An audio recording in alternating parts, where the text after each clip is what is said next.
Hello friends and welcome again to our YouTube channel ACM education. तो पहले हम बात कर रहे थे हमारे केमिकल रिएक्शन एंड इक्वेशंस के बारे में, टाइप ऑफ रिएक्शन के बारे में। तो उसी को आज हम कंटिन्यू करेंगे।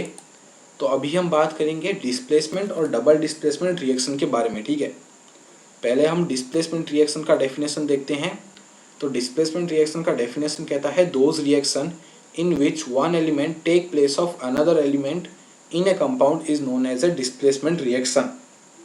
मतलब क्या हो रहा है, एक कंपाउंड है, एक एलिमेंट और एक आता है, वो कंपाउंड है उसमें से और एक जो एलिमेंट को डिस्प्लेस करके उसकी जगह ले लेता है। जैसे अगर आप अब एक एग्जांपल देखें आपके स्कूल में, तो सोचिए कि एक बेंच है, वहाँ पे दो बच्चे बैठे हैं, ए और बी। फिर एक बच्चा आया सी, उसने क्या किया, ए को धक्का मार के उस बेंच से निकाल दिया और बी के साथ वो खुद बैठ गया। तो वहाँ पे ए थोड़ा कमज़ोर बच्चा होगा, इसलिए वो रेजिस्ट नहीं कर पाया और उसने कुछ नहीं कहा, और सी जो थोड़ा ज़्यादा पावरफुल था ए के सामने, तो वो ए को धक्का उसने दे दिया और खुद आके बेंच पर बैठ गया। समझ रहे हो? तो ये हमारा डिस्प्लेसमेंट रिएक्शन का कंसेप्ट है। जैसे कि अगर आप मानो इस एग्जांपल को देखिए आप, ए प्लस बी सी, बी और सी के दो यहाँ पे एलिमेंट है, वो दो मिलके एक कंपाउंड बना रहे हैं, फॉर एग्जांपल बी और सी। और एक एलिमेंट आता है हमारा ए क्या करता है, बी और सी जो कंपाउंड है उसको तोड़ देता है, वहाँ से बी को निकाल देता है और खुद बन जाता है ए और सी। बी को निकाल देता है और खुद बन जाता है ए और सी। तो ये होता है हमारा बेसिकली डिस्प्लेसमेंट रिएक्शन के अंदर। जैसे कि अगर हम केमिकल इक्वेशन की थ्रू से एग्जांपल देखें, तो ये देखिए हमारा पहला एग्जांपल है कॉपर सल्फेट CuSO4, उसके साथ जिंक रिएक्ट करेगा, बनेगा जिंक सल्फेट प्लस कॉपर।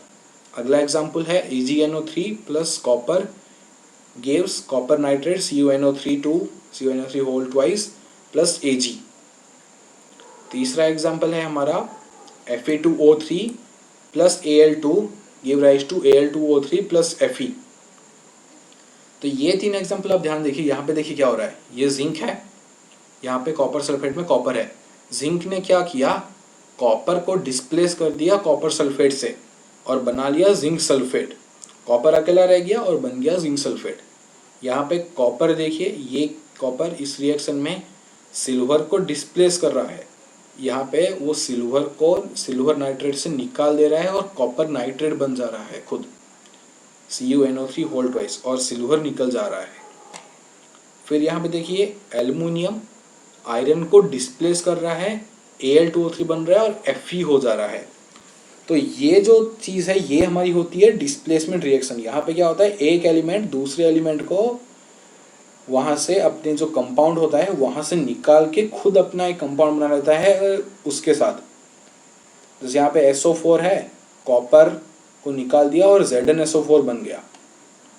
तो ये हमारा होता है डिस्प्लेसमेंट रिएक्शन के अंदर। अब अगर आप सोच रहे होगे कि ऐसे कोई भी एक एलिमेंट आ जाएगा, वो दूसरे एलिमेंट को कैसे निकाल देगा, मतलब दूसरा एलिमेंट कुछ नहीं कहेगा, कॉपर यहाँ कुछ नहीं कहेगा, भैया हम कॉपर सल्फेट बना रहे थे, जिंक भैया आप क्यों आके मुझे निकालो, है कि नहीं? ऐसा कुछ हो सकता है ना? मतलब अगर आप अपनी इमेजिनेशन से सोचे तो ऐसा हो सकता है कि कॉपर सोच रहा होगी कि वो जिंक को नहीं आने दे, कॉपर सल्फेट रहेगा, जिंक क्यों बनेगा।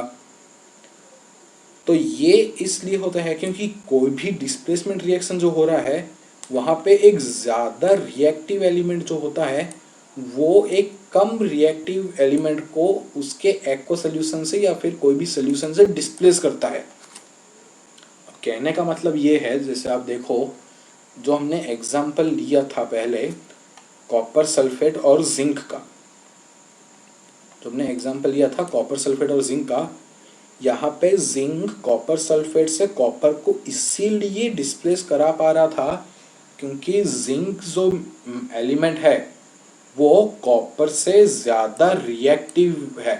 मतलब उसकी रिएक्टिविटी प्रॉपर्टी जो होती है, मतलब कौन सा एलिमेंट कितना ज़्यादा रिएक्टिव या कितना कम रिएक्टिव है, वो होता है रिएक्टिविटी।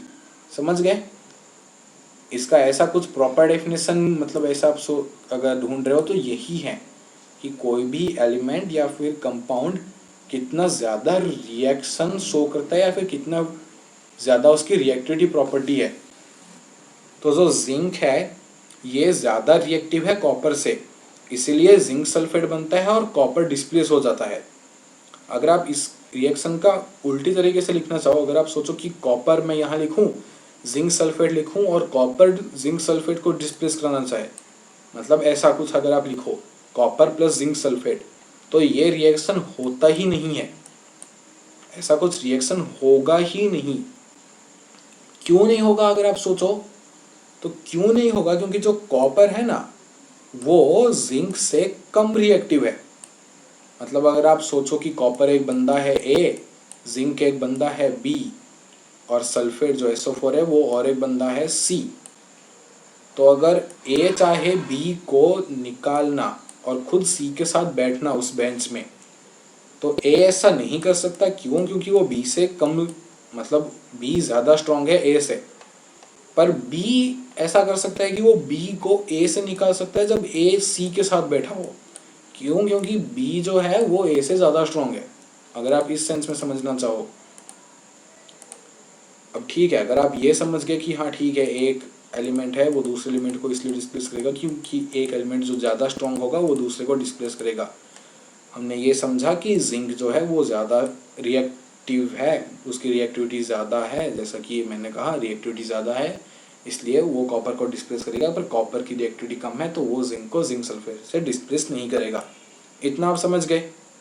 फिर अगर आप सोचो कि ठीक है ऐसा एक एग्जाम्पल में हम याद रख लें, अगर कॉपर और जिंक में हमें तो बहुत सारे रिएक्शन पढ़ने हैं, सब में हमें कैसे पता चलेगा कि कौन ज़्यादा रिएक्टिव है कौन कम रिएक्टिव है? तो इसी के लिए ये सीरीज होती है हमारी एक रिएक्टिविटी सीरीज, जो कि हमें जितने भी तरह के एलिमेंट होते हैं वो कितने ज़्यादा या फिर कितने कम रिएक्टिव है वो बताती है ये सीरीज। जैसे कि यहाँ पे एक सेकेंड, यहाँ पे जैसे इस सीरीज के नीचे में हमारा सबसे बॉटम में लिखा हुआ है गोल्ड और सबसे ऊपर में लिखा हुआ है पोटेशियम। इस सीरीज देखिए आप, ये जो सीरीज है यहाँ पे लिखी हुई, एक साइड इसको इग्नोर मारिए, आप इस पे नज़र डालिए। यहाँ पे क्या लिखा हुआ है? पोटेशियम सबसे ऊपर में लिखा हुआ है और गोल्ड सबसे नीचे। और यहाँ पे क्या लिखा है? ये है लिस्ट रिएक्टिव, ये है मोस्ट रिएक्टिव। और एरो मार्क ऐसे, मतलब जैसे जैसे हम इस सीरीज में से ऊपर बढ़ते जाएंगे, जो कंपाउंड या फिर सॉरी कंपाउंड नहीं, जो भी एलिमेंट आएंगे वो रिलेटिवली ज़्यादा रिएक्टिव होंगे दूसरे से। मतलब जो सिल्वर है यहाँ पे देखिए, मतलब ये जो सिल्वर है ये गोल्ड से ज़्यादा रिएक्टिव होगा, कॉपर सिल्वर से ज़्यादा रिएक्टिव होगा, हाइड्रोजन कॉपर से ज़्यादा रिएक्टिव होगा। यहाँ पे ऊपर बात करें, सोडियम कैल्शियम से ज़्यादा रिएक्टिव होगा, मैग्नीशियम एल्यूमिनियम से ज़्यादा रिएक्टिव होगा, कैल्शियम एल्यूमिनियम से ज़्यादा रिएक्टिव होगा। समझ गए?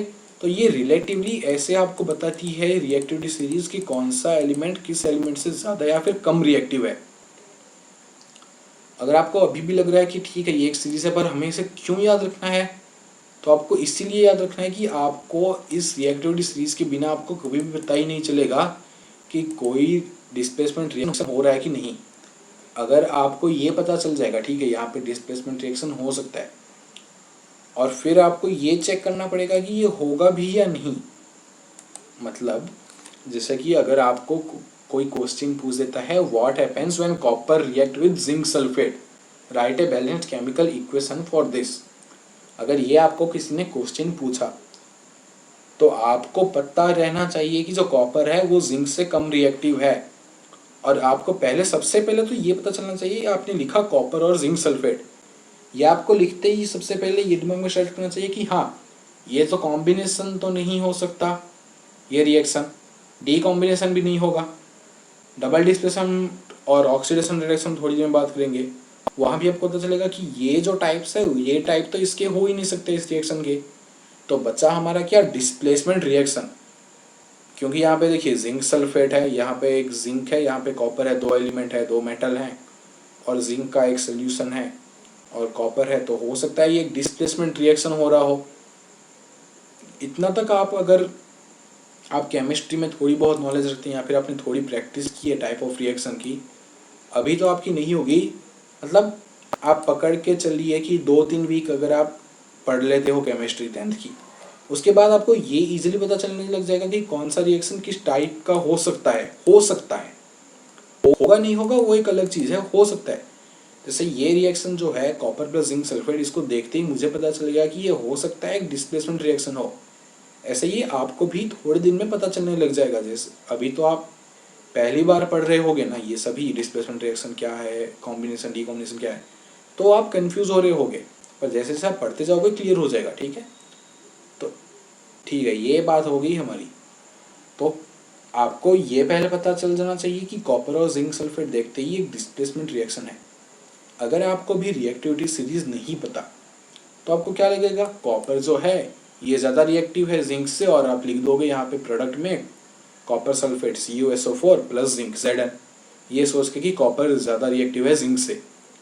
ये आप क्यों सोचोगे, क्योंकि यहाँ पे मैंने यही पॉइंट बताया है कि हमेशा एक मोर रिएक्टिव एलिमेंट ही लेस रिएक्टिव एलिमेंट को डिस्प्लेस करेगा। तो आप सोचोगे कि यहाँ ये क्वेश्चन दिया है, यहाँ पे पूछा है कि प्रोडक्ट क्या होगा, इसका बैलेंस्ड केमिकल इक्वेशन पूछा है, तो उस हिसाब से हम देखें तो हो सकता है कि कॉपर ज़्यादा रिएक्टिव हो।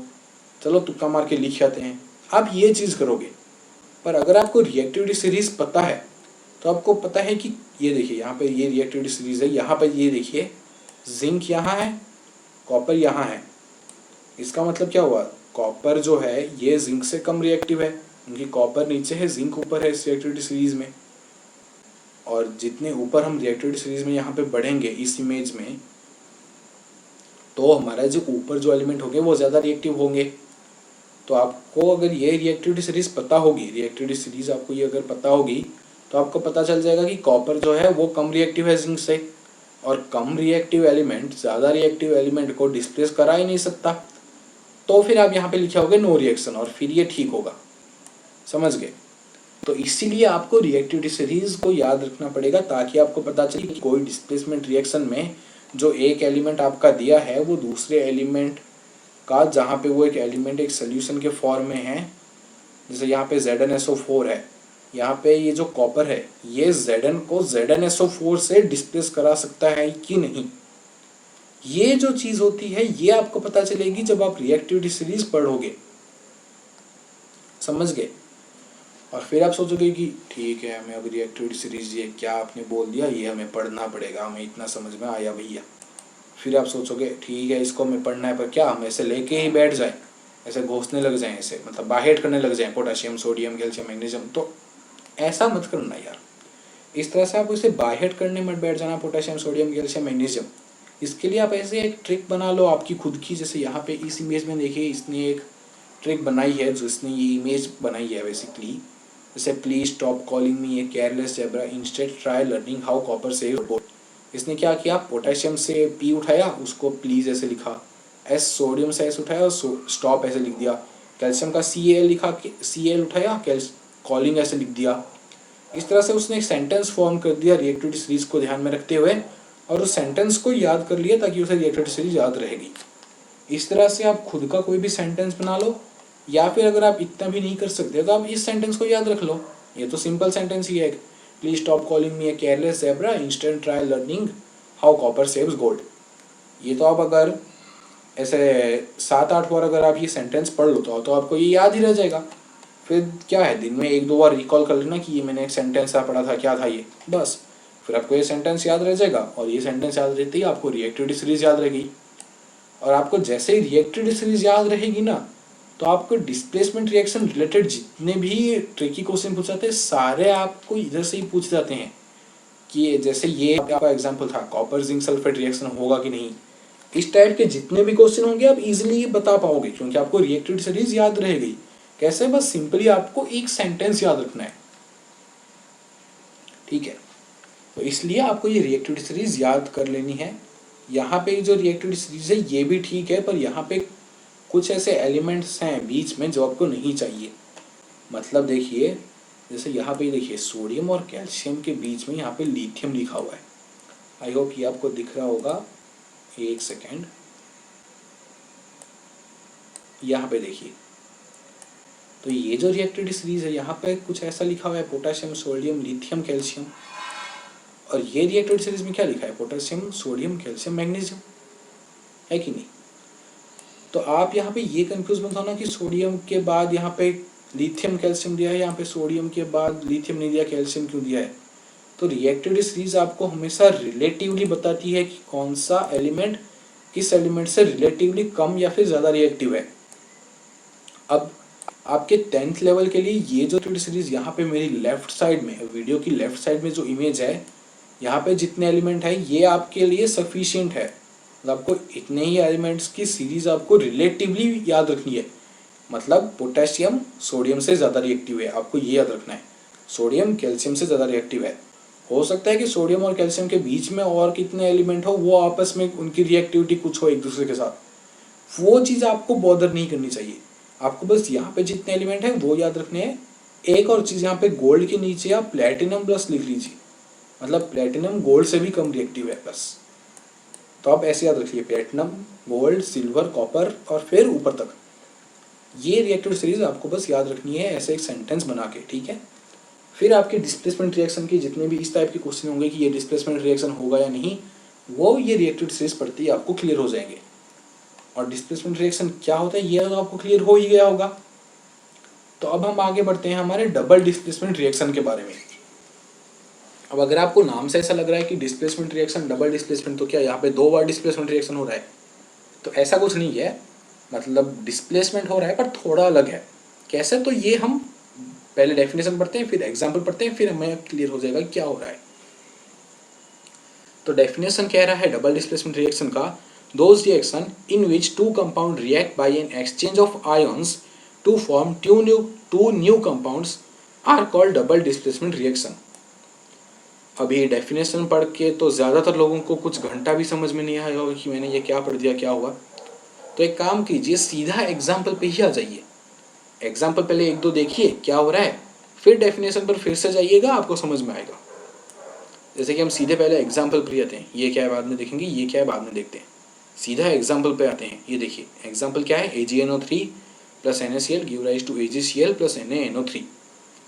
तो डिस्प्लेसमेंट रिएक्शन हमने पढ़ लिया। डबल डिस्प्लेसमेंट रिएक्शन में क्या होता है ये देखिए। अभी AgNO3 है, NaCl है, तो डबल डिस्प्लेसमेंट रिएक्शन में क्या होगा, जो एक कंपाउंड है यहाँ पे जैसे AgNO3 है, यहाँ पे जो पॉजिटिवली चार्ज आयन होगा, या फिर आयन्स भी हो सकते हैं, कुछ कह नहीं सकते, पर छोड़िए, आप 10th लेवल में आयन ही होगा। मतलब एक कंपाउंड में एक पॉजिटिव आयन और एक नेगेटिव आयन होगा 10th लेवल तक जितने कंपाउंड होंगे, ठीक है, ज़्यादा कंफ्यूज मत होइए।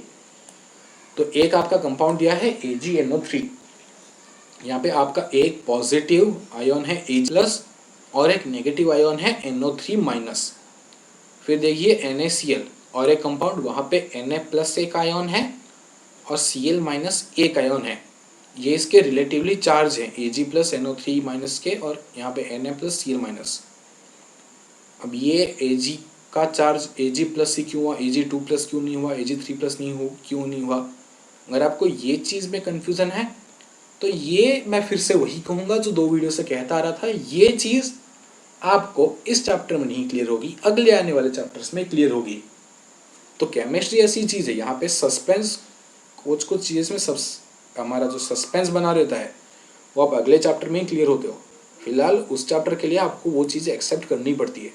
तो यहाँ पे Ag का चार्ज प्लस है, NO3 का माइनस है, Na का प्लस है, Cl का माइनस है। ये चीज़ अगर आपको पता है क्यों है तो बहुत अच्छी बात है, नहीं पता तो आने वाले चैप्टर में क्लियर हो जाएगा। तो फिर हम देखते हैं कि एक्चुअल में हो क्या रहा है इस रिएक्शन में, ठीक है। तो AgNO3 का यहाँ पे जो Ag का प्लस आयन है ना, वो NaCl का जो पॉजिटिव आयन है उसके साथ कोई संबंध उसका नहीं है, वो वहाँ के नेगेटिव आयन के साथ अपना रिएक्शन करेगा। मतलब ये देखिए यहाँ पे Ag का प्लस और यहाँ पे Cl का माइनस, ये दोनों आपस में एक नया कंपाउंड बनेंगे Ag और Cl। और Na यहाँ पे देखिए Na का प्लस है और NO3 का माइनस है, ये दोनों आपस में एक अपना नया कंपाउंड बनाएंगे। समझ रहे हो? मतलब जैसे अगर हम देखें 2 कंपाउंड है, A और B एक कंपाउंड है और C और D और एक कंपाउंड है। A का चार्ज पॉजिटिव है और B का नेगेटिव है, C का अगर पॉजिटिव है D का नेगेटिव है, तो A और D एक नया कंपाउंड बनाएंगे और B और C एक नया कंपाउंड बनाएंगे। तो ये होता है हमारा डबल डिस्प्लेसमेंट रिएक्शन में। और अब अगला नेक्स्ट एग्जाम्पल देखिए, CuSO4 plus H2S gives CuS plus H2SO4। यहाँ पे देखिए कॉपर का 2 प्लस चार्ज है, सल्फर का 2 माइनस चार्ज है। क्यों है अगले आने वाले चैप्टर्स में क्लियर होगा क्यों 2 प्लस ही है, सिर्फ प्लस या फिर 3 प्लस क्यों नहीं है। यहाँ पे H2S का देखिए एक जो हाइड्रोजन है उस पर +1 चार्ज है, टोटल 2 हाइड्रोजन है, तो ओवरऑल पॉजिटिव चार्ज इस कंपाउंड का 2 प्लस है, पर हाइड्रोजन का चार्ज प्लस है। ये चीज़ क्या है ये भी आपको बाद में क्लियर होगी अगर यहाँ पे आपको नहीं पता चला। ये मैं क्यों अभी बता रहा हूँ, अगर किन्हीं बच्चों को हो सकता है ये चीज़ पता हो तो वहाँ पे उनका कन्फ्यूज़न क्लियर हो जाएगा कि मैंने क्या लिखा है, और जिन लोगों को नहीं पता उन लोगों को आने वाले अगले चैप्टर्स में ये चीज़ क्लियर होगी। ठीक है, तो फिलहाल आप ये ध्यान दीजिए, कॉपर का चार्ज 2 प्लस है, SO4 का 2 माइनस है, फिर H का चार्ज प्लस है, टोटल H2 का मिला के 2 प्लस है, और S का चार्ज 2 माइनस है। तो कॉपर का यहाँ पे देखिए पॉजिटिव चार्ज और यहाँ पे सल्फर का ये नेगेटिव चार्ज, ये जो कॉपर आयन है 2 प्लस और S2 माइनस ये आयन है, ये दोनों आपस में मिलके बनाएंगे CuS, और साथ में क्या होगा H2, यहाँ पे जो H है वहाँ पे जो पॉजिटिव चार्ज है तो ये पूरा H2 और यहाँ पे SO4, ये दोनों और एक कंपाउंड बनाएंगे। तो हमारा क्या हुआ CuS और H2SO4 ये कंपाउंड बने। जैसे अगला एग्जांपल में देखिए हम NaOH और HCl है, यहाँ पे Na पर पॉजिटिव चार्ज है +1, यहाँ पे OH पर माइनस चार्ज है Na प्लस OH माइनस, और HCl में H के ऊपर प्लस चार्ज है, Cl पर माइनस चार्ज है, तो यहाँ पे NaCl बनेगा और साथ में H2O बनेगा। यहाँ पे देखिए H2 और O H2O और NaCl। तो ये होता है हमारा डबल डिस्प्लेसमेंट रिएक्शन में। अब आप डेफिनेशन पे आइए, डेफिनेशन क्या कहता है। डेफिनेशन के हिसाब से those reaction in which two compounds react by an exchange of ions. समझे, ये एक आयन आपस में एक्सचेंज हुआ और एक कंपाउंड बना, ये एक आयन एक्सचेंज हुआ और एक कंपाउंड बना। तो ये चीज डेफिनेशन कह रहा है, two compound react by an exchange of ions to form 2 new compound. 2 compound initially थे, 2 ही कंपाउंड बाद में हैं, पर आयन्स आपस में एक्सचेंज हो गए। यहाँ पे Ag के साथ Cl जुड़ गया, Na के साथ NO3 जुड़ गया, और ये 2 आयन्स यहाँ पे एक्सचेंज हो गए, 2 नए कंपाउंड बन गए। ये जहाँ पे होता है जिस रिएक्शन में, उस रिएक्शन को हम डबल डिस्प्लेसमेंट रिएक्शन कहते हैं। तो आई होप अब आपको डेफिनेशन क्लियर हो गया होगा डबल डिस्प्लेसमेंट रिएक्शन का, और इसकी एग्जांपल्स भी आपने देख लिए होंगे, तो आपको आइडिया लग गया होगा कि डबल डिस्प्लेसमेंट रिएक्शन में बेसिकली होता क्या है। आयन्स बेसिकली मतलब आयन्स आपस में एक्सचेंज होते हैं और नए कंपाउंड बनते हैं। और एक चीज़, 2 चीज़ें बेसिकली यहाँ पे आप जब कंपाउंड लिखते हो ध्यान देने वाली बात यह है, हमेशा जो पॉजिटिव चार्ज जिस आयन का हो ना उसी को पहले लिखना। मतलब अगर आप AgCl लिख रहे हो तो ClAg, ऐसे कभी भी इस कंपाउंड को मत लिखना। सिल्वर क्लोराइड है ये, इसको ClAg मत लिखना, हमेशा AgCl ही लिखना। ये आप क्यों लिखना है, तो आपने अगर सुना होगा नाम IUPAC का, international union of pure and applied chemistry. ये बेसिकली एक है, मतलब IUPAC एक हमारी यूनिवर्सिटी टाइप आप उसे समझ सकते हो। वो डिसाइड करती है किसी भी केमिस्ट्री की कोई भी फॉर्मूला लिखना हो, कोई भी एक नया कंपाउंड है उसके नाम क्या देंगे, तो वो IUPAC हमेशा डिसाइड करता है। तो IUPAC का ये एक रूल है कि कोई भी अगर आपको कंपाउंड लिखना है तो पॉजिटिव चार्ज्ड आयन जो है उसको हमेशा पहले लिखना है। जैसे हमारा सल्फरिक एसिड H2SO4 होता है, यहाँ पे आप H2SO4 इसे क्यों लिखते हो, क्योंकि H का चार्ज प्लस है और SO4 का 2 माइनस है। अब इसे कभी भी SO4H2 ऐसे नहीं लिखते हो। H2SO4 को, मतलब सल्फरिक एसिड को SO4H2 मत लिखना, उसे हमेशा H2SO4 ही लिखना। ठीक है, ये पहली चीज हो गई आपकी जो आपको ध्यान रखनी है। दूसरी एक चीज, ये पॉइंट, जनरली जितने भी हमारे डबल डिस्प्लेसमेंट रिएक्शन होते हैं उसमें एक प्रेसिपिटेट फॉर्म होता है। जनरली, हर एक केस में नहीं होगा, जनरली एक प्रेसिपिटेट फॉर्म होगा। जैसे यहाँ पे देखिए AgCl ये एक वाइट प्रेसिपिटेट होता है, CuS ये एक ब्लैक प्रेसिपिटेट होता है। पर NaCl देखिए, ये कोई तरह का प्रेसिपिटेट नहीं है, ये एक एक्वस सोल्यूशन है। तो ज़रूरी नहीं कि हर बार प्रेसिपिटेट फॉर्म हो डबल डिस्प्लेसमेंट रिएक्शन में, पर जनरली ज़्यादातर एक प्रेसिपिटेट फॉर्म होता है। तो ये दो बातें होंगी जो आपको डबल डिस्प्लेसमेंट रिएक्शन में ध्यान रखने वाली हो। फिर हम बढ़ते हैं हमारे अगले पॉइंट की ओर। हाँ, ये जो हमारा रिएक्शन हमने अभी लिखा था ना, NaOH और HCl का, अब आप अगर सोच रहे हो कि NaCl क्यों प्रेसिपिटेट नहीं बना था, दो एग्जाम्पल में बना रहा था, ये बना रहा था, ये तो मतलब जनरली ठीक है, ऐसा होता है नहीं होता, ये एक एग्जाम्पल से हम समझ लें। पर अगर हम पर्टिकुलरली इस रिएक्शन को देखें, NaOH और HCl को, और NaCl यहाँ पे बनता है, H2O साथ में बनता है। इस रिएक्शन में NaCl हमें पता है ये क्या होता है, NaCl एक सॉल्ट होता है बेसिकली, हमें पता है, कॉमन सॉल्ट हम बोलते हैं सोडियम क्लोराइड NaCl को। तो ये तो जनरली एक सॉलिड ही होता है ना, सॉल्ट। तो यहाँ पे ये NaCl एक प्रेसिपिटेट क्यों नहीं है? आपको पता है एक प्रेसिपिटेट एक सॉलिड प्रोडक्ट है।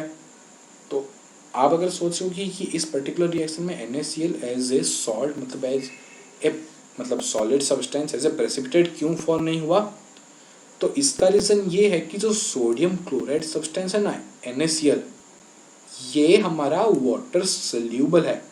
आपने देखा होगा कि पानी में आप नमक को इजीली मिक्स कर सकते हो, वो आराम से घुल जाता है उसमें, है कि नहीं। सोडियम क्लोराइड क्या है, कॉमन सॉल्ट, जो हम पैकेट में सॉल्ट खाते हैं ना, आप अलग अलग टाटा सॉल्ट या फिर कोई तरह का नमक खाते हो। बाय द वे, ये वीडियो टाटा सॉल्ट ने स्पॉन्सर नहीं की है, साइड नोट।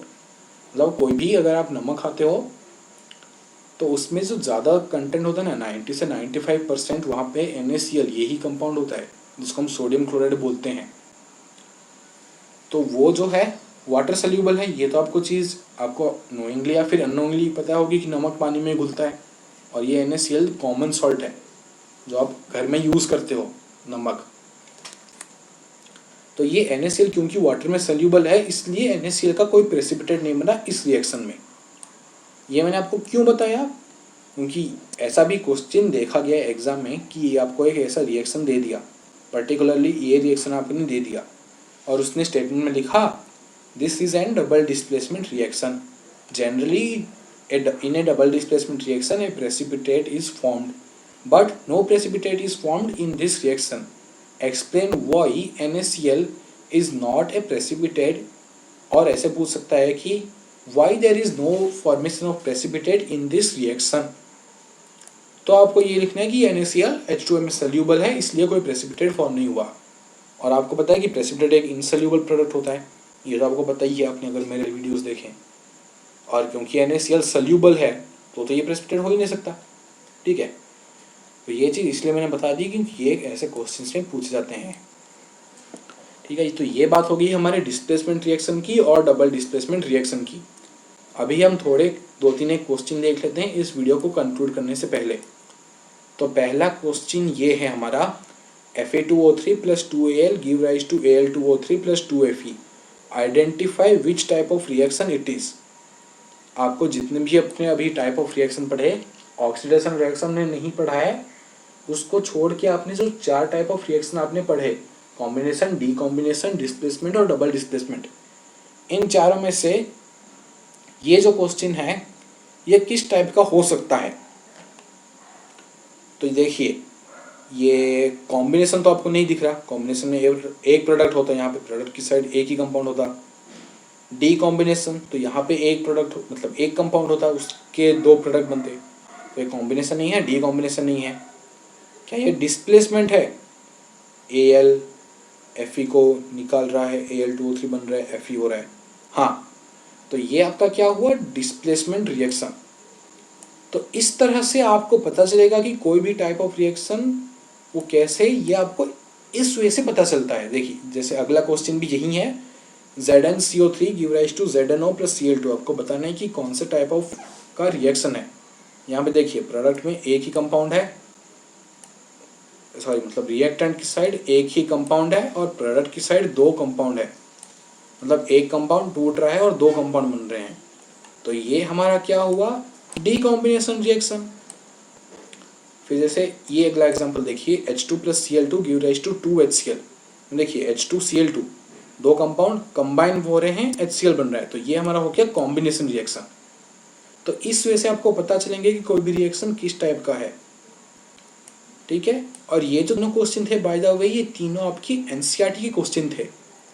तो आपके पैरेलली एनसीईआरटी क्वेश्चन की भी प्रैक्टिस होगी और आपको ये भी पता चल गया कि कोई भी हमने रिएक्शन अगर लिखा हुआ है तो उससे हमें कैसे पता चलेगा कि किस टाइप ऑफ रिएक्शन है, ठीक है। तो ये हमारी बात होगी डिस्प्लेसमेंट और डबल डिस्प्लेसमेंट रिएक्शन की। अगले वीडियो में हम ऑक्सीडेशन और रिडक्शन रिएक्शन के बारे में बात करेंगे। उससे पहले मैं एक चीज़ मैं भूल रहा हूँ यहाँ पे, इस रिएक्शन में आपको एक दो चीज़ें बतानी है, ये आपको मैं अभी बता देता हूँ, ठीक है। ये जो हमने रिएक्शन पढ़ा था Fe2O3 plus Al give rise to Al2O3 plus Fe। पहली चीज़ ये आपको ये पता था कि ये क्या है, हमारा डिस्प्लेसमेंट रिएक्शन है। पर्टिकुलरली इस रिएक्शन में आपको एक चीज़ ये बतानी है मैंने, Fe मोल्टन लिक्विड, इसका मतलब क्या है और ये क्यों होता है, ये और ये रिएक्शन कहाँ यूज़ होता है, ये मुझे आपको बताना है। तो यहाँ पे देखिए, आपको जनरली पता है आयरन जो है, लोहा, वो सॉलिड स्टेट में होता है आयरन हमेशा, जनरली रूम टेम्परेचर में। और यहाँ पे ये क्या लिखा है, Fe लिक्विड लिखा है, ब्रैकेट में लिखा है मोल्टन, मतलब ये मोल्टन स्टेट है, मतलब पिघला हुआ लोहा है इसका मतलब लोहा, लोहे की बार या फिर ऐसा, मतलब सॉलिड आयरन नहीं, ये पिघला हुआ लोहा, मतलब लोहा पूरा मेल्ट लोहा है ये, ठीक है। Fe लिक्विड ब्रैकेट में मोल्टन का मतलब ये है ये कि पिघला हुआ लोहा है पूरा। अब अगर आप सोच रहे हो कि इस रिएक्शन में लोहा जो है वो मतलब ऐसे सॉलिड, मतलब सॉलिड आयरन ना होके Fe मोल्टन स्टेट में क्यों है, तो इसका रीज़न ये है कि ये जब रिएक्शन होता है हमारा Fe2O3 प्लस Al का, तो ये एक एक्सोथर्मिक रिएक्शन है, मतलब बहुत ज़्यादा हीट निकलती है जब ये रिएक्शन हो जाए। मतलब Al प्लस Fe2O3 मतलब Al2O3 plus Fe plus heat, आप ऐसा लिख सकते हो कि ज़्यादातर यहाँ पे हीट निकल रही है। पर यहाँ पे मैंने प्लस हीट क्यों नहीं लिखा पहले, मतलब इनिशियली आप ऐसा कह सकते हो कि यहाँ पे हीट निकल रही है, ये एक एक्सोथर्मिक रिएक्शन है। पर ये जो हीट है, ये हीट यहाँ पे क्या कर रही है, ये मतलब ऐसे इवॉल्व, मतलब ऐसे as a source of energy heat ऐसे नहीं निकल रही। जैसे अगर आप कैंडल बंद कर दो, जो एनर्जी आप फील कर पाते हो ना, हॉटनेस, वो यहाँ पे नहीं हो रही। वो जो हीट है आपकी इस रिएक्शन में, वो इतनी ज़्यादा है कि वो लोहे को पिघलाने के लिए सफिशिएंट है। मतलब इनिशियली अगर आपके पास सॉलिड आयरन है, उसको पिघलाने के लिए जितनी हीट चाहिए ना, उतनी हीट इस रिएक्शन में इवॉल्व हो रही है, मतलब इस रिएक्शन के प्रोसेस में इतनी ज़्यादा हीट निकल रही है। इसलिए यहाँ पे जो आयरन है ये मोल्टेन स्टेट में निकल रहा है, ना कि एज सॉलिड आयरन पीस, समझ गए। तो इसलिए पहली बात, ये एक एक्सोथर्मिक रिएक्शन है क्योंकि यहाँ पे हीट निकल रही है और वो हीट यहाँ पे आयरन को पिघलाने के लिए यूज हो जा रही है, इसीलिए Fe यहाँ पे मोल्टन स्टेट में निकल रहा है एंड नॉट जनरली। हमें पता है कि आयरन सॉलिड होता है, तो जनरली यहाँ पे हमें ऐसा लगेगा ना कि सॉलिड आयरन निकलना चाहिए पर लिक्विड क्यों निकला, तो ये इसीलिए निकला क्योंकि यहाँ पे बहुत ज़्यादा हीट निकल रही है, ये आयरन को मेल्ट करा रही है। ये हो गई पहली चीज़ इस रिएक्शन की, क्यों Fe लिक्विड यहाँ पे निकल रहा है। दूसरी चीज़ ये है कि ये जो रिएक्शन है, ये रिएक्शन हमारा यूज़ होता है कोई भी रेलवे ट्रैक्स आपने देखे होंगे उससे ठीक करने के लिए। कैसे, अगर कोई भी railway track for example damage है, यहाँ पर बड़ा क्रैक पड़ गया किसी भी रेलवे ट्रैक में, या फिर कोई डैमेज है, अगर वहाँ पे आपको सोल्डरिंग करनी है या फिर आपने स्मेल्टिंग करनी है, या फिर अगर आप ऐसे फॉर एग्जांपल दो लोहे के पीस है उसको आपको जोड़ना है, तो आप लोहे को तो फेविकॉल से नहीं जोड़ दोगे ना, यहाँ पे फेविकॉल डाल के तो नहीं जोड़ दोगे, है कि नहीं। तो आप क्या करोगे, दो लोहे के पीस है, उन दोनों लोहों के पीस के ऊपर मोल्टन आयरन थोड़ा डाल दोगे, फिर वो ठंडा हो जाएगा और ये फिर पूरा एक आयरन बन जाएगा इतना पूरा। समझ गए मैं क्या कहना चाहता हूँ, मतलब अगर आप, तो इसलिए ये रिएक्शन यूज होता है। मतलब कोई भी रेलवे ट्रैक अगर आपका डैमेज हुआ है, वहाँ पे अगर दो ट्रैक्स को जॉइंट करना है, या फिर दो लोहे की बार्स होती हैं, आपने देखा होगा रेलवे ट्रैक्स पे, दोनों लेफ्ट और राइट साइड में बीच में से स्टोन या फिर वुड की पट्टी सी होती है, मतलब ऐसे, और दोनों साइड ऐसे ट्रैक्स होते हैं लोहे के। तो अगर इन दोनों ट्रैक्स में आपस में ऐसा कोई क्रैक पड़ गया इधर, मतलब एक यहाँ पे देखिए, यहाँ पे एक ऐसा रॉड है, फिर एक क्रैक बन गया, फिर दूसरा रॉड है, इस क्रैक को फिल करने के लिए यहाँ पे जो भी रेलवे के वर्कर्स होते हैं वो क्या करते हैं, मोल्टन आयरन यहाँ पे गिराते हैं और फिर उस आयरन को ठंडा कर देते हैं ताकि ये दोनों रेलवे ट्रैक आपस में जॉइंट हो जाए। तो इसलिए वो इस रिएक्शन का यूज़ करते हैं। वो क्या करते हैं, Fe2O3 इस कंपाउंड को लेके जाते हैं, इस कंपाउंड को एल्युमिनियम के साथ रिएक्ट करा देते हैं ताकि मोल्टन आयरन निकल जाए, फिर उस मोल्टन आयरन को वो यूज़ कर सकें। तो ये 2 चीज़ें मैंने आपको इस रिएक्शन में बताई थी जो पहले मुझसे छूट गई थी, ठीक है। तो यहाँ पे इस वीडियो को कंक्लूड करते हैं डिस्प्लेसमेंट और डबल डिस्प्लेसमेंट रिएक्शन को। अगले वीडियो में हम ऑक्सीडेशन और रिडक्शन रिएक्शन क्या होते हैं इसके बारे में बात करेंगे। अगर आपको कोई भी डाउट है डिस्प्लेसमेंट और डबल डिस्प्लेसमेंट में तो मुझे कमेंट सेक्शन में पूछ लीजिए। अगला वीडियो में और जल्दी लेके आऊँगा ऑक्सीडेशन और रिडक्शन रिएक्शन के बारे में, और उसी वीडियो में आपको कोरोजन और रेंसिडिटी, ये 2 टॉपिक है इससे रिलेटेड ऑक्सीडेशन रिडक्शन से, वो भी उसी वीडियो में करवा दूंगा, ठीक है। तो नेक्स्ट वीडियो में मिलते हैं, तब तक के लिए बाय बाय।